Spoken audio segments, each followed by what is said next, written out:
मी काय म्हणते भाजी डुक्कर तोंडाचा तुझा जाळ झाला, चुकीच्या मंडपात आला का काय? थोबाडाला हळद लाव, तुझं तर काही खरं नाही मेला, निघ माझ्या घरातून. तू तर खरं शांता, नवरा आहे मी तुझा. आहो पण हे काय केलंय? अगं ते उन्हात तानात फिरून नका, चेहरा खराब झालाय म्हणून हळद लावली चेहऱ्याला. एवढं सगळं करायची काय गरज आहे? माझ्याकडे आहे की एकदम चकाचक करते तुम्हाला. थांबा आले, पण पहिले ते थोबाड धुवून या, लय घाण दिसतंय.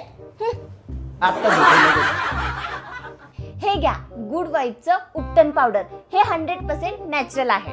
अगं पण याला लावायचं कसं? अहो नवरोबा, याला बनवणं खूप सोपं आहे. 2 चम्मच पावडर घ्यायची, हे आपल्या स्किनला डीपली क्लीन करतं, कारण यामध्ये आहे केसर आणि हळद, जे आपलं टॅन रिमूव्ह करतं. यात फक्त 2 रुपयाची कॉफी, थोडं दूध टाकून चांगलं मिक्स करून घ्यायचं आणि मग 10 ते 12 मिनिट आपल्या बॉडीवर अप्लाय करून ठेवायचं. त्यानंतरचा रिझल्ट बघून तुम्ही सगळे शॉक होणार. तुमची सगळी टॅनिंग निघून गेलेली असेल. मग काय, कधी ऑर्डर करताय? बघताय का माझा एक हात किती गोरा गोरा दिसतो आणि एक हात किती काळा कुठं दिसतोय बाई. तुम्हाला पण हे प्रोडक्ट घ्यायचं असेल तर purple.com वर घेऊ शकता किंवा इथं दिलेल्या स्कॅनरला स्कॅन करून पण बाय करू शकता. बरं.